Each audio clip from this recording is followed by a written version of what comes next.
Hello and welcome to KeyForge Coffee Break, a deep dive into starting KeyForge. My name is Cameron Weaver. If you watched my previous video, you learned how to play KeyForge, what the cards do, and just a very quick rundown of how the game is played.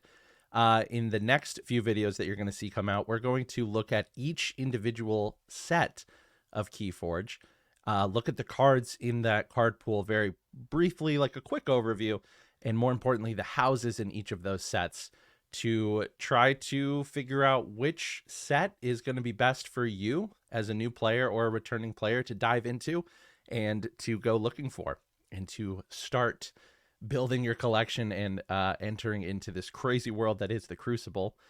We're going to be starting with set number 1, which is Call of the Archons. So once again, we are on ArchonArcana.com. It's a great fan-made website with everything you would need about information about this game. They do an incredible job. So we're just going to go to their section right here on the first set, Call of the Archons. So the first KeyForge set, Call of the Archons, was announced at Gen Con on August 1st, 2018, and released on November 15th, 2018. So almost 5 years ago, the very first card pool of KeyForge was announced and playable. And even now, in 2023, Call the Archons decks are viable. They're tournament legal for organized play, for kitchen table play, and they actually do see quite a lot of play. Call of the Archons was, like I said, the very first set, and it's probably the most simplified set since, obviously, which makes sense. You know, when you make a new set, you want to add some new mechanics. But what Call the Archons does really, really well is burst. You know, it's a fast set. It establishes the rule of the game, and then it gives you a bunch of different ways to try and win that game. And so what it ended up feeling like, you know, based on the early algorithm, based on its first foray into the wild, it feels like a very fast set. It feels like a lot of these decks, you're just playing a lot of cards each turn, getting Ember, doing effects, and not even really worrying about board state or combos for the most part. It's just a very good way to learn the game and play competitively in the game. Now, finding Call of the Archons decks new is going to be a little bit difficult. It was the first print of the game, and so they did not print as many Call of the Archons decks. You might still find some at every odd friendly local game store here and there, but for the most part, you're going to be looking for decks for you on the secondary market. And so now I'd like to bring up decksofkeyforge.com. This is another website built by fans to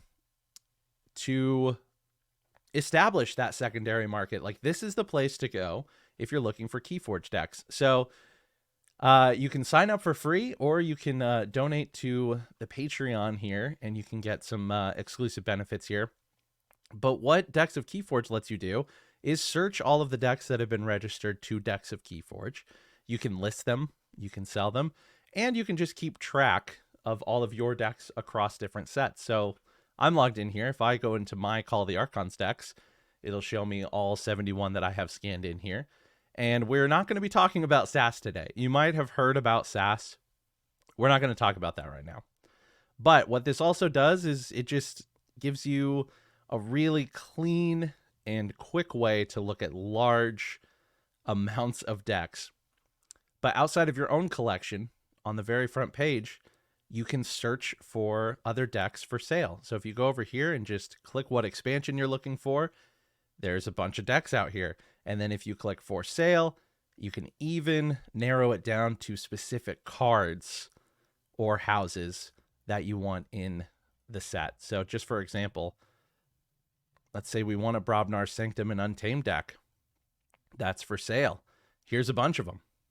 And there's the price listing.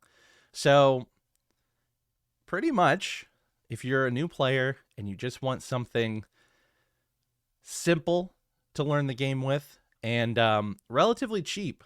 A lot of these decks, you know, they're from the first set. They're a little less exciting to some people. Sometimes we get excited by the new shiny thing and the newer sets, and we start to undervalue some of these diamonds in the rough here. So if you just want to buy a couple of really cheap Call of the Archons decks, go on decks at KeyForge. That way you're going to get the first set of the game, and who knows what you might find, what might become more viable as more sets come out. That's what's fun about KeyForge. All the decks are playable against each other. And yeah, it's a great tool to have. Decksofkeyforge.com. Make sure you check it out. So back to Call of the Archons. We're going to be discussing the 7 houses that make up this set. Briefly touch on the very large card pool that make up the algorithmically generated 36 card decks. And we're going to try to match you with a house grouping based on all of that. So in each set of KeyForge, there are 7 houses. In the very first set of KeyForge, those houses were Brobnar, Dis, Logos, Mars, Sanctum, Shadows, and Untamed. In future sets, starting with set 3, we see some houses rotating out to bring in new houses. So in Worlds Collide, set 3, which we'll get to eventually in another video, Saurian and Star Alliance came in to the mix, while Mars and Sanctum rotated out after the first 2 sets kept those 7 houses. In set 4, we did not see any new houses, but Sanctum rotated back in, and Brobnar was rotated out for the first time. In set 5, we did get a new house, which means Dis was rotated out, Unfathomable came in, the other 6 stayed.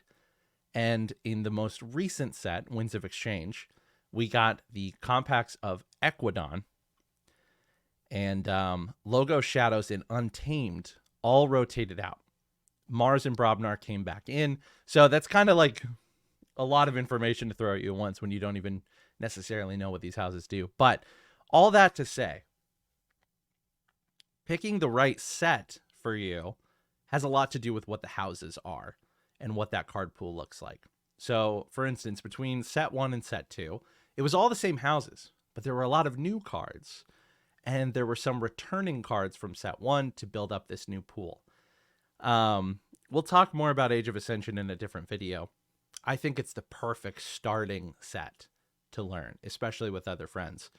But if you're looking to hit the ground running and get into the game quickly, I think you're mostly going to like more decks out of Call of the Archons than Age of Ascension. Age of Ascension is special. It's really special, but we'll talk about that. So we're going to, again, Archon Arcana has a really good summary for each set, what's different in it, but we're going to do a little bit more of a deep dive into it. So we're just going to start with Call of the Archons, and we're going to start with Brobnar. Also, on this page, it shows you where you can find each house. So as you're watching these videos and you just need a quick cheat sheet, as I'm talking about certain cards, you'll be like, oh, wow, this is disgusting. It's really, really awesome. What sets can I find them in? You can see that here. Man, Archon Arcana. They're the best. Okay. So we're going to look at the full list of Brobnar cards in Call of the Archons. So these are your Brobnar cards. This is classic red. They're aggressive. They're mean. They deal damage. They fight. However, KeyForge is not a game all about fighting. But what Brobnar does is it typically sets you up and rewards you for fighting. It gives you the big giants and the pesky goblins to throw some damage around, do some Ember control, and fight, especially in Call of the Archons and Winds of Exchange. Fighting with Brobnar is very, very fun. Just because fighting is not the core of the game doesn't mean that it's not useful. And so Brobnar does that very, very well. We're going to start with one of my favorites. This is Bumpsy. He's a 5-power creature, giant. On play, your opponent loses an Ember. So Bumpsy's really good. Instant value coming out of your hand. Creatures come in exhausted, so he can't fight right away. But what Bumpsy does is easily makes your opponent just lose an Ember. That goes straight out of their pool into the void, not coming back. And There's not a lot that stops those play effects that just do that. Then you've got a 5-power creature on the board, which in Call of the Archons is very good. Unless Brobnar is fighting into Brobnar, Bumsy can take out most creatures and still live. We've got other cards in here at common, like Gauntlet of Command. This is an artifact that says simply, action, ready and fight with a friendly creature. So what that means is, artifacts come in exhausted, but every time you're in Brobnar, after that, and you have Gauntlet of Command on the field, you're getting to fight. And sequencing on your turn is very important. So let's say we have Bumsy on the field, right? Full health, 5 power. And let's say your opponent doesn't have any creatures. You can Reap with Bumsy, use Gauntlet of Command, ready and fight with Bumsy. You do as much as you can on the card. So you would ready Bumsy, fight with Bumsy. No one to fight. Bumsy remains ready. That means you can now use Bumsy to Reap again. Or you can Reap with Bumsy first, use Gauntlet of Command to ready and have it fight a target on your opponent's side of the field. And that way you also get an Ember out of Bumsy. So sequencing in the game of KeyForge is very, very important to look at. And Gauntlet of Command just lets you do a lot of fun stuff. Gauntlet of Command also lets you ready and fight with creatures outside of your house, because it doesn't specify a Brobnar creature. And you must do as much of the card as you can. Meaning, if I had a creature, let's say in Sanctum, like Champion Anaphiel, who's a 6 power, 1 armor creature, and I want that creature to fight something, but I'm setting up more Brobnar cards out of my hand, I can use Gauntlet of Command to ready and fight with Champion Anaphiel on my field. The only thing you can't do with Gauntlet of Command is ready and Reap with a creature outside of your house, because that's not what the card says. You certainly can ready a creature out of house, and you could fight with it. But if there's nothing to fight, the creature is standing there ready. But outside of the action of Gauntlet of Command, you can't use cards outside of the house on the field. So if I ready Champion Anaphiel, no one to fight with, Gauntlet of Command then shuts down. It's been used. My turn continues. I can't use Champion Anaphiel. So the text and the way the rules work is very, very important. But if you really start to look at those little things in the game of KeyForge, you're going to be like, aha, this is how this deck wants to move. These are things I can do. And what we call that is house cheating. So Gauntlet of Command gives you a little bit of that. Other commons in here that are really, really fun are Gengar Chieftain, another 5-power giant, but his play effect is you may ready and fight with a neighboring creature. Once again, that can be out of house. You slap Gengar Chieftain down next to Champion Tabris, 6 power, 2 armor, and Champion Tabris swings into your opponent's creatures, all while you're setting up Brobnar cards. It's very, very fun. Gengar Chieftain, you're going to see in 3 sets in a row. Call the Archons, Age of Ascension, and Worlds Collide, as well as Vault Masters, which is a set we'll get to eventually. But yeah, just really good value. You get a 5-power creature on the board. You may ready and fight with a neighboring creature, so you don't even have to. But obviously, if you have a target and can build a board while whittling down your opponent's board, Gengar Chieftain is a master at that. Let's get to action cards like Loot the Bodies. For the remainder of the turn, gain 1 Ember each time an enemy creature is destroyed. So Loot the Bodies pairs well with cards like Gengar Chieftain and Gauntlet of Command, because you're wanting to fight. So Loot the Bodies basically says you could Reap with all of your creatures this turn, or you can whittle down your opponent's board and we'll give you money for fighting with them. So that's what Brobnar does. Brobnar is very aggressive. It's red magic, kind of literally because of the goblins. Fighting can be rewarded in this game, and Brobnar does that the best. So there's also just some really funny and weird cards in here. Like Troll is just so good. It's 8 power, so you can fight with it into so many things. But if you decide to Reap with it on a turn, it heals 3 damage off of itself. So you get an Ember, you get to heal Troll, and Troll's ready to fight. And remember, with sequencing, if Troll's already damaged, you can Reap with it, heal up, drop a Gauntlet, or use Gauntlet of Command, or drop Gengar Chieftain, and Troll's back into the fight. And War Song is another really good common action. Play for the remainder of the turn, gain 1 ember each time a friendly creature fights. Doesn't even have to kill the opponent's creatures, just fights. And those are just a few quick common card examples of what Brobnar is doing. Anger is another common, and this one is amazing because it's Gauntlet of Command on a stick, right? Play, ready, and fight with a friendly creature. You get it once. You also get an Ember Pip just for playing it, and it's any friendly creature. It doesn't have to be in Brobnar. Pair Anger with War Song, you're getting 2 pips, or 2 Ember just for fighting. So that's your Brobnar in Call of the Archons. It's very effective. It's just good. Now, this is black and blue magic, kind of together. This is disruption.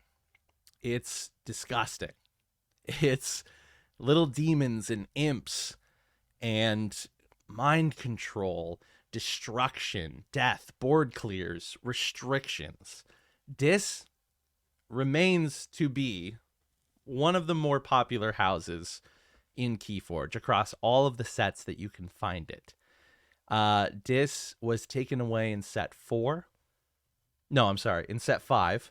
Did not return in set 6, and it's not returning in set 7. But there's plenty of really well-established disc cards. And you can go to the first 4 sets to find your disc cards. So these are Call of the Archons discs, and I'm just going to show you what is at common here. Control the Weak. This is a card you're going to see a lot in KeyForge because it's really good. So it's just a disc action. You get a pip of Ember for playing it. Play. Choose a house on your opponent's identity card. Your opponent must choose that house as their active house on their next turn. It's a skill testing card, but it also is just very, very powerful. There are ways to look inside of your opponent's hands. It's also it rewards you for watching what your opponent is playing over the course of a game. Handcrafting is very important in KeyForge because you want to play as many cards as you can on a turn. You want to use as many cards as you can on a turn. So sometimes you're only calling a house that has 2 cards in your hand, hoping to stack your hand with 5 or 6 cards of one house to then burst and play a lot of cards and then draw a lot of cards, right? So what this card does is you can completely lock your opponent out of a turn. And in that case, they have to call that house. If they have no creatures or artifacts on the field to use and nothing in their hand, they simply can't. And that gives you an entire turn of tempo ahead of your opponent. And insult to injury, you get an Ember Pip for it. So Control the Weak is very powerful. It's only printed in Call of the Archons.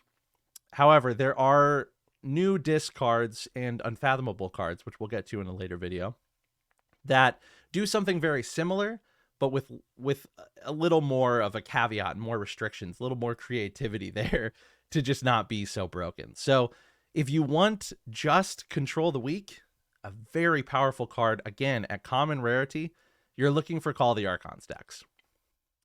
Let's look at some of the creatures in discs, like Dust Imp. Dust Imp is a 2-power imp creature that, when destroyed, you gain 2 Ember. That's pretty good, right? So Dust Imp is I'm going to keep this on the board. I'm either going to be reaping with it every turn and hope my opponent destroys it, or I can run Dust Imp into anything, have it blow up, and I get 2 Ember. But what this also does is destroy things very, very well. Gateway to Dis is the most common board wipe. It's in Call of the Archons in Mass Mutation, so it wasn't reprinted in Age of Ascension or Worlds Collide, but they have plenty of destruction in both of those sets too. But this is just a classic common KeyForge board wipe. Play, destroy each creature, gain 3 chains. So obviously, depending on how the game's going, depending on the board state, Gateway to Dis is not an automatic play every time. However, it's very effective. You have to get 3 chains for it, but you're basically resetting the board. And Gateway to Dis is a card that you can play at the start of your turn, wipe everything, and then continue to play discards from your hand to establish a board faster than your opponent. Gateway to Dis also triggers any destroyed effects on creatures with destroyed effects, like your own Dust Imps. So imagine you played Dust Imp last turn. This turn, you drew into Gateway to Dis. You're going to reap with Dust Imp for 1 Ember, pop down Gateway to Dis, destroy the board. You get 2 more Ember off of Dust Imp. It's pretty good.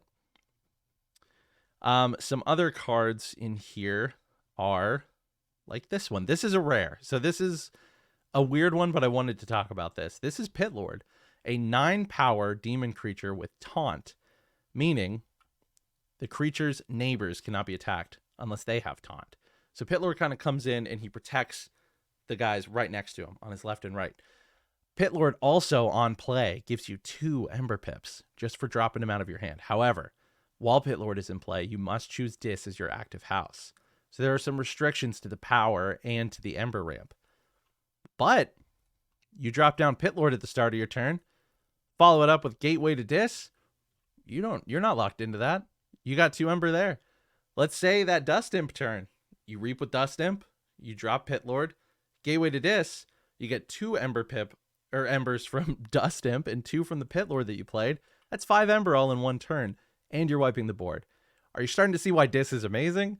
Because it's incredible. Dis also, in Call the Archons, has just some ridiculous cards in it, like Arise. Choose a house. Return each creature of that house from your discard pile to your hand. Gain 1 chain. So Arise is another specific to CotA card. The 1 chain is very, very worth it. Depending on the house that you choose, you're probably going to lose that chain at the end of your turn. But Arise picks up all those cards out of your discard pile from 1 house. So if you're picking up Dis creatures after you board wipe with Gateway to Dis, you get all those creatures back on the field.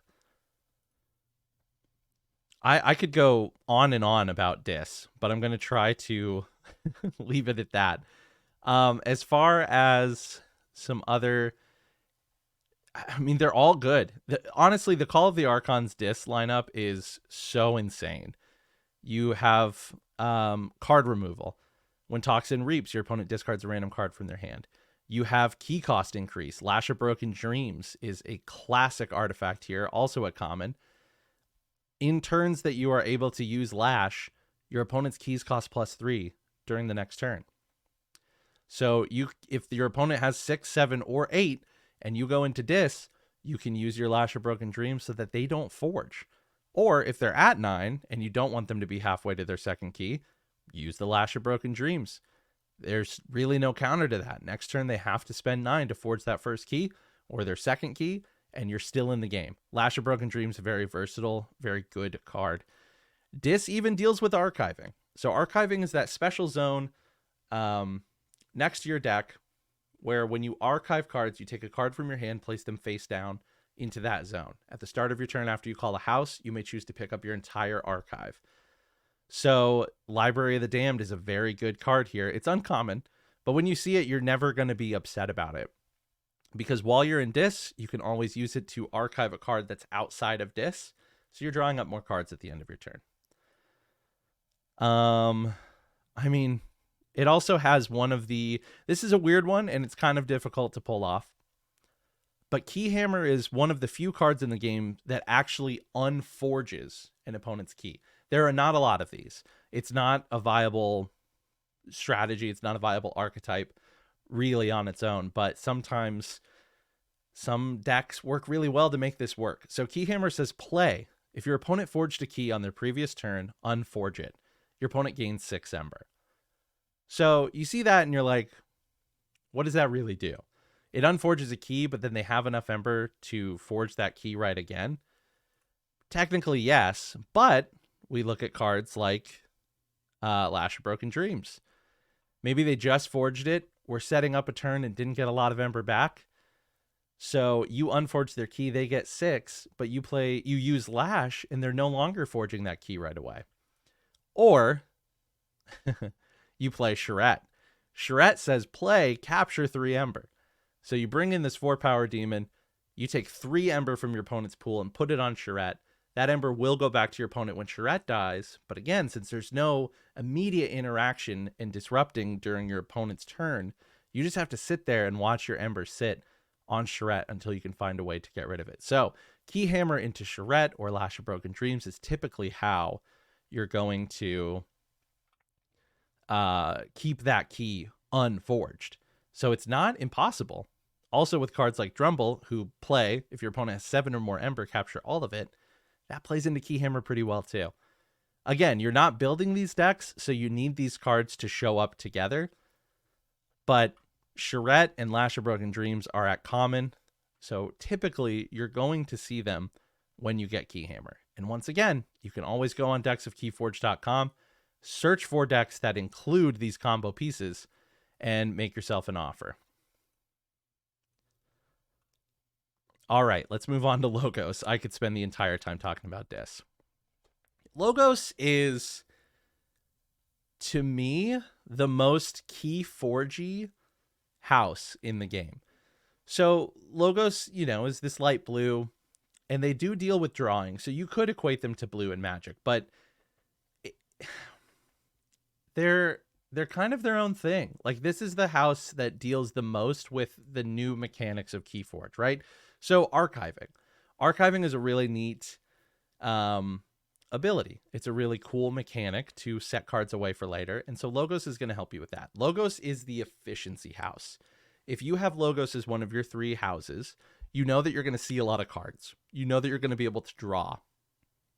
The creatures themselves aren't typically as powerful, but it's the utility. It's being able to set up your next plays. It's being able to see more cards, put cards away for when you need them. And they do have some decent destroy effects. So we're going to start with Mother. Mother is a common robot scientist creature, 5 power, so she's sticky, and has the passive ability of, during your draw card step, refill your hand to 1 additional card. So at the end of your turn, when you're drawing up to 6 without chains, instead now you're drawing up to 7. I have a deck with 3 Mothers in it. If you have all 3 down, you're drawing up to 9 cards at the end of your turn. And more cards in your hand, the better. You're going to be able to have those bigger, swingier turns, which makes Logos very sought after. No one's upset to see Logos.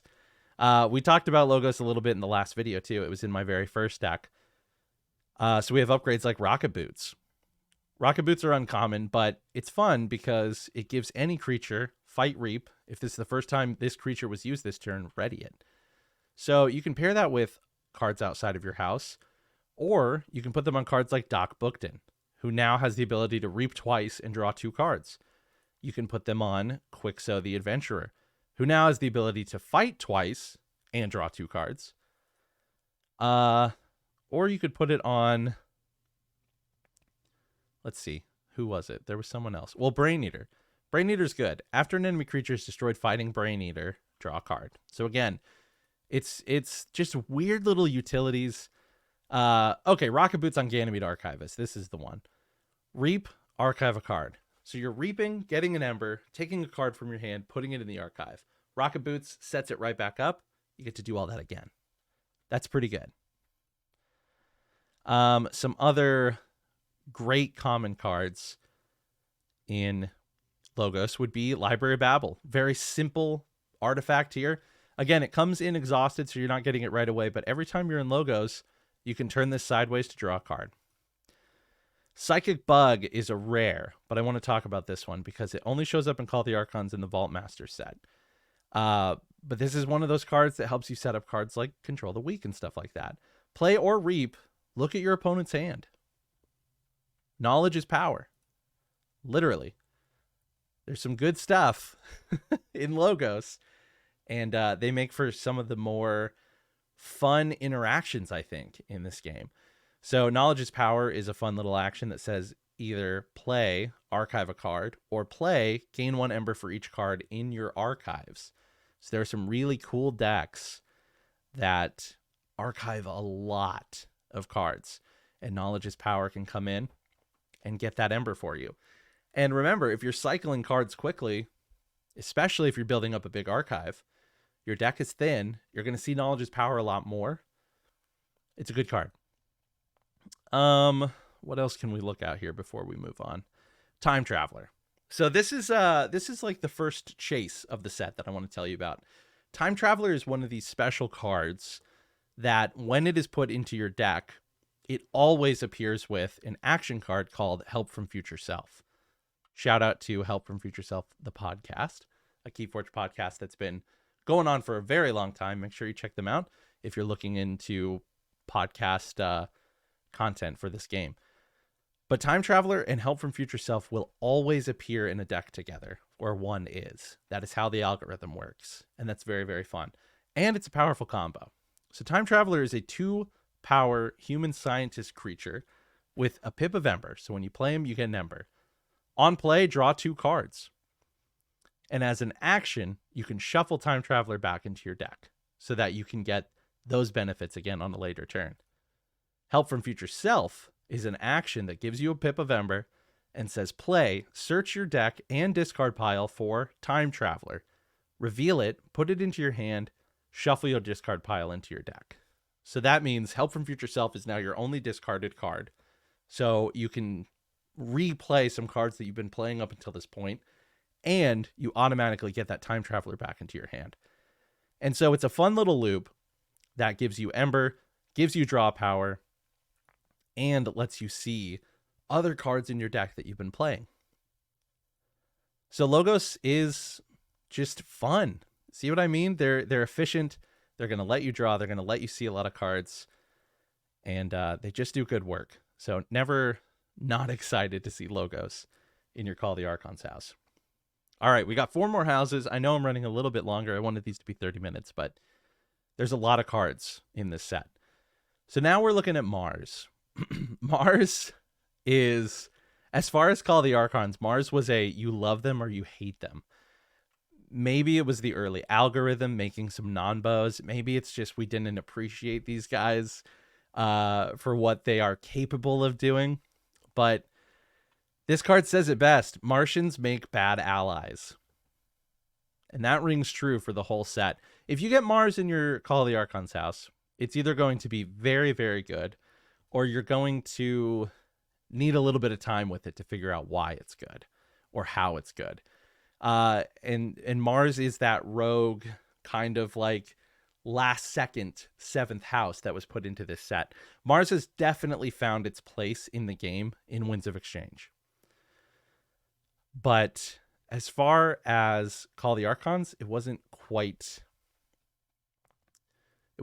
there. I love the Mars house in my deck in the first video, Delphinus, Dudera, Raconteur. I love that Mars list. I think it works really well with the rest of the deck, and there's some cool stuff, and it works pretty well with itself. But that's not always the case, so you got to be careful. And while we're on it, this is a rare, so you're probably not going to see this a lot. But Martians Make Bad Allies says, reveal your hand, purge each revealed non-Mars creature, and gain 1 Ember for each card purged this way. And so you might be thinking to yourself, why would I play this and purge Mother, purge Dust Imp, purge Pitlord? Why would I do that? Well, you get Ember quick. Those cards are purged from the game, meaning they won't be shuffled back into your deck. That can be a bummer. But it also keeps your deck smaller and more consistent. There are ways to self-purge your own cards to see the better ones more often. But coming into any new game, when you see something so lopsided and something that feels so bad to do, you're going to just assume it's bad. But it's not always bad. I implore you to try to give Mars the benefit of a doubt, because then you're going to find some really cool cards like John Smith. John Smith is a common 2-power agent Martian creature. Elusive, meaning the first time it would be attacked by your opponent, no damage is dealt to either creature. So he's a little sticky. Direct damage gets through elusive, but fighting does not. Fight Reap, ready a non-agent Mars creature. So what John Smith does is he reaps, you get an Ember, and you get to reuse another Mars creature on your field. The only agent Mars creature in Call of the Archons is John Smith. So that reading is very specific for a reason. Ready a non-agent Mars creature. Like who? How about like Blipip, a 2-power Martian scientist that says, Reap, the next Mars creature you play this turn enters play ready. Meaning in an ideal world, if you have Blipip and John Smith together on the field at the start of your turn, you can Reap with Blipip, gain an Ember, bring in a Mars creature ready. John Smith can Reap, ready Blipip, Reap with Blipip, that's 3 Ember total now. Blipip lets you bring another Mars creature in ready. You can then use both of those creatures the turn they came into play. That's good. Blipip is uncommon. So, but again, you can search for decks by what's in them. Let's look at an artifact real quick. Crystal Hive. Action. For the remainder of the turn, gain 1 Ember after a creature reaps. That means creatures are now reaping for 2 Ember this turn. Pair that with John Smith and Blipip, you're generating a ton of Ember. Or Grabber Jammer, which after fight, after reap, capture 1 Ember. So you can bring your opponent off of a key. Plus, with Grabber Jammer just sitting on the field, your opponent's keys cost +1 anyway. So Grabber Jammer at common means multiple Grabber Jammers are going to be stacking their key cost abilities multiple times. Hypnotic Command. For each friendly Mars creature, choose an enemy creature to capture 1 Ember from its own side. This is a rare, but this is a very cool card. Because when your opponent captures Ember, usually it comes from your pool, right? What this is saying is you choose an enemy on your opponent's side of the field to grab Ember from their pool and put it onto that creature. When that creature leaves play, that Ember comes to you. It's long-term stealing, and it's fun to do. It's very, very fun to do. Mars is full of cards like that. Mars also has Ammonia Clouds, which we saw come back in Winds of Exchange. This is a common action card that just says play, deal 3 damage to each creature. What's good about this is this clears a lot of high-value targets. In the game of KeyForge, typically, creatures with lower power tend to have a pretty good effect to balance that out. Like Time Traveler. You don't want your opponent to keep recurring their Time Traveler. You just gas them out with Ammonia Clouds. This does kill your own creatures, but sometimes it's worth it. Sometimes you don't have a board, but your opponent is starting to run away with it and building a big board. Ammonia Clouds evens the score, and you don't get the chains like Gateway to Dis does. In Battlefleet, this is another uncommon. Play, you get an Ember. Reveal any number of Mars cards from your hand. For each card revealed this way, draw 1 card. So as you can see, Mars does the disruption. It does burst. It does draw. It does archive. It does purge. But it just does it in a much different way than all the other houses. Let's look at a dud. This is Phosphorus Stars. And I say dud, but it's still a decent card. It can be anyway. Play, stun each non-Mars creature, gain 2 chains. That's yours and your opponent's. But stunning is very, very good. When a creature becomes stunned, place a stun counter on it. While a creature is stunned, it cannot fight, reap, or use action or omni abilities. Anytime a stunned creature could normally be used, it can instead be used by exhausting it to remove its stun. So it slows stuff down, but it also slows you down. You get 2 chains. If this card gave you 1 chain to stun everything, I think it would be, people would love it. But it's that second chain there that just makes it feel a little off for whatever reason. But yeah, Mars is weird. There's a lot of cards I could go over. They do have a key cheat. Let's talk about key cheats real quick. We're going to get to the common one in Untamed. But key cheating is cards that let you forge a key outside of your forge a key step. In KeyForge, at the very beginning of your turn, if you're able to forge a key, you do. Otherwise, you typically have to wait to forge that key. But with cards like Key Abduction, you can try to cheat that system. So what Key Abduction says is play, return each Mars creature to its owner's hand. Then you may forge a key at +9 Ember current cost, reduced by 1 for each card in your hand. So let's say you have a ton of Mars on the field, and you didn't forge your key this turn. But let's say you're at like 5. You got Crystal Hive down. You pop that. You reap with your little Mars guys. They're getting you 2 Ember every time they reap. You're up to a lot of Ember. You hit Key Abduction. They go to your hand. You can forge a key on your turn. That means if you're looking for your 3rd key, you can just grab it and end the game before your opponent has a turn to try to take you off of check. Key cheats are powerful. So this is an uncommon.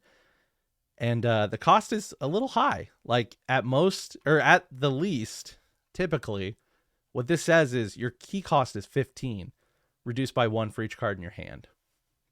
So if I have 6 cards in my hand after key abduction, that key cost is 9, but it can't be interrupted. You're guaranteed to make that key if you have the Ember, and your opponent can't stop you. So cards like Key Abduction, pretty powerful. And at the very least, you're getting play effects off of your Mars creatures that you bounce to your hand. And you get a pip of Ember just for playing Key Abduction. So Mars gets a bad rap. If you ask anybody about Call of the Archons Mars, you're either going to get that they loved it or they hated it. I like it. I have 2020 retrospective hindsight vision on the set. And I'm a little biased because it was in my first house, or my first deck. But I like Mars. All right. So we're moving on to Sanctum. Sanctum's easier to typecast. So Sanctum is white in Magic, right? It's the soldiers, it's the knights, it's the swords and the armor and the upgrades. But what it does as far as KeyForge is concerned is it's the capture house. Sanctum is filled with cards that let you take your opponent's Ember, put them on your beefy creatures, and hold them there for a while. So like, let's look at Gatekeeper. An uncommon, but it says play. If your opponent has 7 or more Ember, capture all but 5 of it. All but 5 means they're not forging. Doorstep to Heaven. Very powerful action card. Each player with 6 or more Ember loses all of but 5 of it. So you can sequence that to, you might be cutting yourself down, but you're also taking your opponent off the key, and then you can have the rest of your turn to get into check. We have creatures like,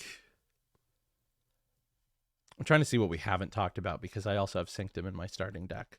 Raiding Knight. 4 power, 2 armor. Great card that's never been reprinted outside of CotA. Play, capture an Ember. It's like kind of like Bumpsy, but instead of them just losing that Ember, you're capturing it for later. You also have fun house cheating in Sanctum. This is something that's kind of overlooked, I feel like.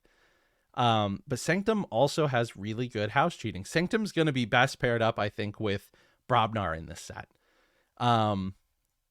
Because they're also beefy, so you can establish a really sticky board. And once your opponent doesn't have a board, you're just reaping out every turn. So Sergeant Zekiel says, play, you may ready and fight with a neighboring creature. It's Gengar Chieftain. It's Gengar Chieftain with different stats, right? 4 power, 1 armor. So as far as targets in Sanctum, Staunch Knight is a good one to drop Zekiel down next to. We saw Staunch Knight in the first video. When it's on a flank, it gets +2 power. So that makes it a 6/2. You have cards like Shoulder Armor to buff more flanks. Gets creature on a flank +2 armor, +2 power, and you get an Ember just for dropping it down. You have some other cool stuff. The Horseman. I can't believe I just buried the lead here. This is the other chase in Call of the Archons, I would say. The 4 Horsemen of the Apocalypse will always show up in the same deck. You're never just getting 1 Horseman. You're getting all 4. So they're powerful. This was like people were selling Horseman decks for hundreds of dollars before anyone really knew what they did or realized how balanced they still are. They're very powerful. Don't get me wrong. The 4 Horsemen are very powerful cards, but they're not game breaking in any way, but they are very, very cool.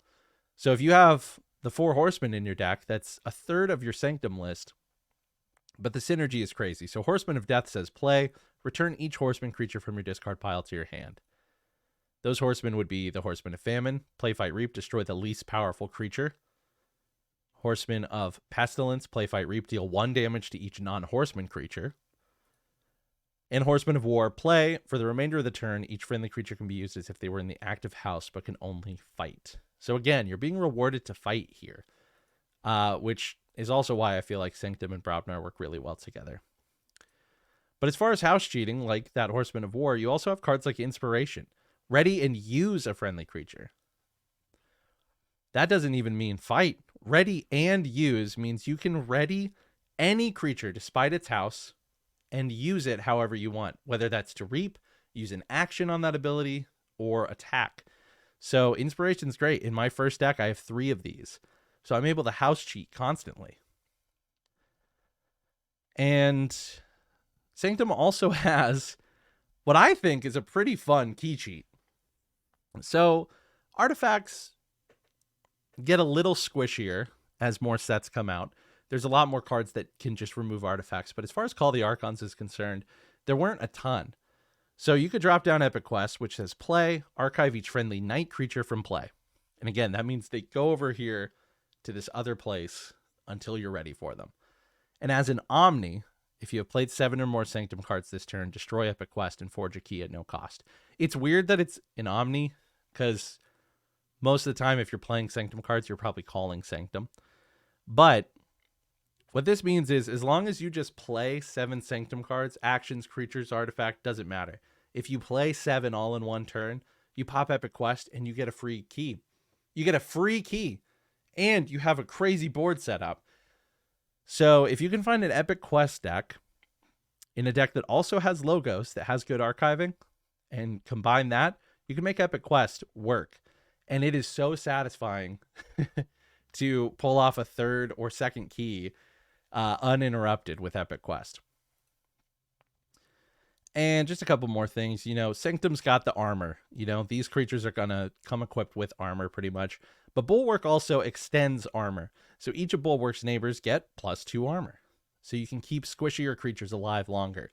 They also deal with the taunt mechanic like Champion Anaphiel, which means Anaphiel's direct neighbors on the left and right cannot be attacked. They can still be dealt damage from other sources, but they cannot be attacked. You have to fight Anaphiel first. So it's the very noble knights and stuff like that. So that's Sanctum. They're fun. I really love Call the Archon Sanctum. I think that's their strongest showing. Now we're going to get to 2 of the more... I mean, they're all fun. I don't know how to rank them, honestly. But Shadows is going to appeal to a lot of players. Shadows, they're thieves. They steal. They are elves. They're thieves. They're some kind of beasts. But what they do is they completely swing the game, and they just directly reach into your opponent's pool and take their ember for themselves. Let's start with Bait and Switch, because this card has been errated. There are only a few cards in the game that have been rewritten completely. This is one of them. And I don't necessarily agree with the errata, but as far as Call the Archons, when it was the only set, this card could get out of hand. It reads, the original text reads, sorry, play. If your opponent has more ember than you, steal 1. Repeat this card's effect if your opponent still has more ember than you. So what was happening here is both players would burst, right? Get really far ahead. So say my opponent goes into check at 11, couldn't keep me off the key, but they're just giving it to me. I forge for 6. I have 0 ember left in my pool. I call Shadows. I play Bait and Switch. I steal 1. They have 10 ember. I have 1. I steal again. They have 9 ember. I have 2. I steal again. They have 8 ember. I have 3. I steal again. They have 7 ember. I have 4. I steal again. They have 6 ember. I have 5. I steal again. They have 5 ember. I have 6. For nothing. The current text on Bait and Switch says, if your opponent has more ember than you, steal 1. Repeat the preceding effect if your opponent still has more ember than you. Meaning they neutered it down to, if I was at 0 and they had 11, I would steal 1. They would have 10, I would have 1. I would steal 1 more. They would have 9, I would have 2. That's a big deal. That's a big deal. That is a very big change. I think what really made them do it is bait and switch is printed at common. So if you, and it's only in Call of the Archons. So if you buy a Call of the Archons deck with bait and switch, it's going to look like this. But the errata means it plays like this. So that's just something to look out for. But Shadows still has incredible cards that steal so well that does get reprinted, like Too Much to Protect. Play, steal all but 6 of your opponent's Ember. That means you're bringing them down to check. It doesn't matter how far past 6 they are. You are punishing your opponent for bursting.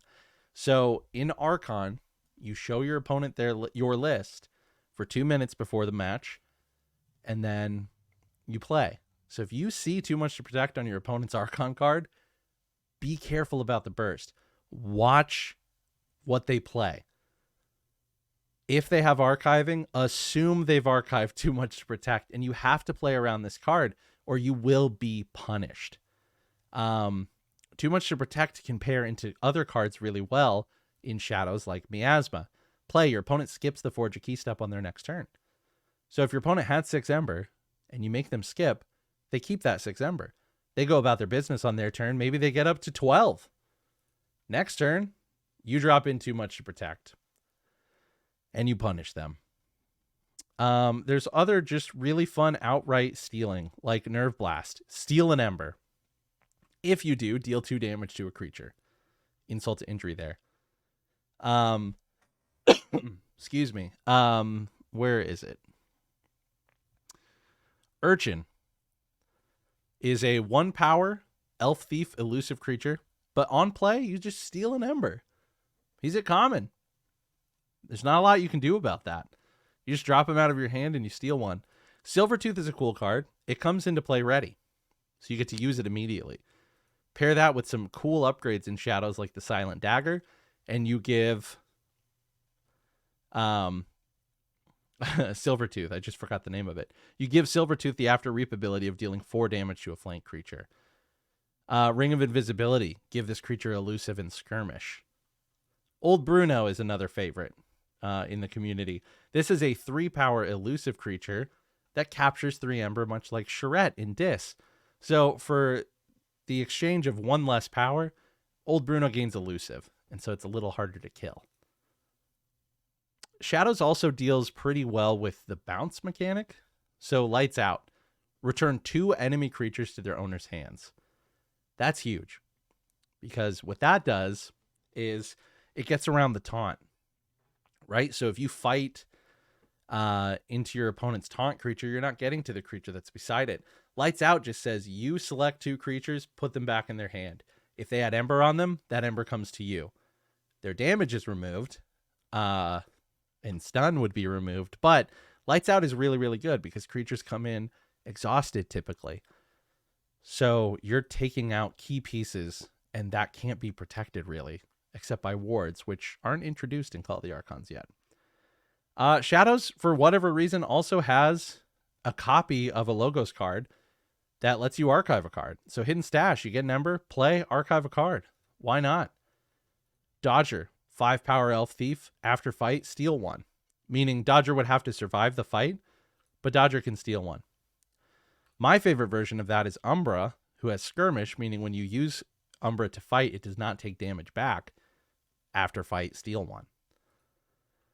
So there are tons of ways to just completely ruin your opponent's day, take them off of check, destroy their creatures in the process, and steal. Dusk Runner is an upgrade that just gives a creature Reap Steal. So you can even extend that love outside of the House Shadows. They're fun. Stealing is very, very good in this game, because every 1 Ember you steal is a 1 Ember gain for a 2 Ember total swing. Shadows is great. You're never upset to see Shadows in a Call of the Archons deck. All right, final one. We're going to try to end this under an hour. Untamed is awesome. Untamed is your green in Magic. These are all the creatures, right? They're big. They're nasty. They have skirmish typically. They can stun. They just burst. They run so quickly. And Untamed in Call of the Archons has 2 key cheats, one in the form of an action, one in the form of a creature. So I'm going to highlight some quick ones real quick. The first and foremost, Dust Pixie. Common rarity, 1 power creature, but when you play it, you get 2 Ember. Just for playing the card. At common rarity, there are decks where you might see 4 Dust Pixies in it. At least a couple. Even just 1, this card is great. You're looking for that card. Look at all the Ember pips on Untamed is the thing, too. Fuzzy Gruen.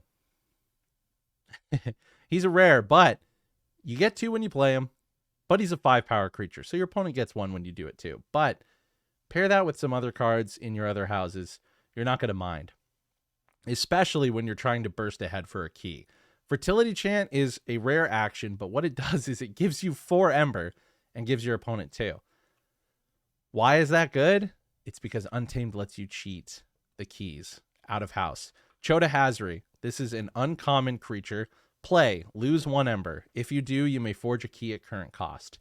Meaning, if you have 7 Ember, and there's nothing affecting your key cost, you play CotA, you lose an Ember, you then forge with your last 6, you forge a key. Out of house. Out of turn. Not out of house, but out of turn. And then Key Charge, lose 1. If you do, you may forge a key at current cost. Same thing, but is as an action card. So in Call of the Archons Untamed, simply dropping Dust Pixie, Fertility Chant, and Fuzzy Gruen out of your hand into CotA Hazri or Key Charge gets you a key that your opponent can't stop. Do that for the 3rd key and you win. Another common to be looking at, not Halicore, is Hunting Witch. Hunting Witch passively says each time you play another creature, gain 1 Ember. So you drop down Hunting Witch at the start of your turn. You play Dust Pixie. You get 3 Ember. You play Full Moon, a common action. That is Hunting Witch's ability in an action. For the remainder of the turn, gain 1 Ember each time you play a creature. Are you starting to see how things can roll and get out of hand, and that's why Shadows is a thing? So at the start of your turn, you play Full Moon. You drop down Hunting Witch. You get an Ember off of Full Moon for putting Hunting Witch into play. Then you play Dust Pixie. You're getting 2 Ember from Dust Pixie, 1 Ember from Hunting Witch, 1 Ember from Full Moon. That's 4 total Ember. Then you drop a card down like Flaxia. Play, gain 2 Ember if you control more creatures than your opponent. You're also getting an Ember off of Full Moon and Hunting Witch. That's enough for the Key Charge. You win the game. Untamed is very, very fun. Untamed rewards you for reaping. It rewards you for keeping these creatures in play. There are a lot of pips on the cards already, so just playing them gets you stuff. And the Witches of Untamed are the ones you need to look out for. So Hunting Witch, obviously a witch. Taliga is a rare that says each time your opponent plays a creature, gain an Ember.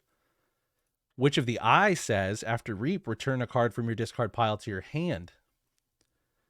Meaning, if you have Full Moon, you could drop Full Moon, reap with Witch of the Eye, pick up Full Moon, play Full Moon again.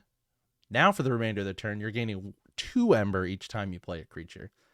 Pair that with Hunting Witch. You're bursting. Untamed is the fast house in Call of the Archons. They are going to get you your win condition quicker than the other houses. And to me, that makes them also the most KeyForge house in the game. So between Logos and Untamed, those are the ones that play to the game of KeyForge the most and are more unique to this game. All the other houses feel like, except for Mars, I guess, feel like other games that blend into KeyForge. So that's an overview of the first 7 houses ever introduced to the game and the first set, Call of the Archons. TLDR, Brobnar fights. Disrupts your opponent. Logos, draws. Mars, wild card. Sanctum, control. Shadows, steal. Untamed, speed. Burst. And that's it. So if you're looking to get into the game and you think Call of the Archons is the right place to start, 1, I would agree with you. And 2, it's going to be a little harder to get, but like I said, just log on to Decks of KeyForge. take some of the cards that you saw here in this video or on the card gallery at Archon Arcana and just start doing some searching. See if you can find some cheap decks that have some of these cards in it. Grab that deck and get going, get playing. In the next video, we'll talk about set 2, which is Age of Ascension. Should go a little faster because it's all the same 7 houses. Age of Ascension introduces a couple new keywords to the game, but overall it plays slower than Call of the Archons, which is why I think it's a better starting set. I don't think you need to flood your collection with Age of Ascension decks, but they're also very easy to get and very cheap to get right now. I think you can buy a display of 12 Age of Ascension decks for about $20 on Amazon. So when you look at it that way, you're getting a lot of bang for your buck and a lot of some of the highest level decks that have risen to the top of organized play have actually come from Age of Ascension. One was sold for $3,600 on the secondary market earlier this year. So there are diamonds in the rough for Age of Ascension, but we'll get into that. So that's the video. It's a little over an hour long. I'm sorry. Maybe these deep dives into the set are going to be that long. Just something to anticipate. But I hope that this helped. I hope it helps inform your decision about what set you want to start with, but more importantly, which houses you feel like are going to fit your play style the most. It's a crazy game. And since you're not building your deck, once again, every deck is built for you and you can't change it. The fun is seeing these common cards and seeing how they react with some of the rares or with the other houses in the deck. It's all entirely about how you play the deck. So if you're not gelling with the deck, I encourage you to play a few games with it. Try to figure it out. Try different matchups. But every deck can be viable. Every deck can be very good. And it's just about how you pilot it. And that's the fun about KeyForge. So that's it. If I had to pick 3, I'm looking for Untamed, Logos, and Dis. If I see a house in Call of the Archons that have those 3 house icons, I'm pumped. I'm stoked. But yeah, let me know in the comments if any of these sound good to you. Let me know what house you're most excited about from this set, or just what cards seem really, really fun and cool. And make sure, again, you check out Archon Arcana for the full card art gallery, divided by set. You can know exactly what you're looking for and start dreaming of your perfect KeyForge house lineup, and then go searching for it on decks of KeyForge or out in the wild. All right, thank you for joining me on KeyForge Coffee Break. We'll be back with the rest of these videos in this series soon. And if you're here from Absolute BSS, thank you. Join the Discord in the channel description if you're not. And if you're ever wanting to play some KeyForge or have any questions about KeyForge at all, reach out to me there, and I would love to answer any questions that you may have. But until next time, have a good one. Enjoy the crazy world of KeyForge. So long.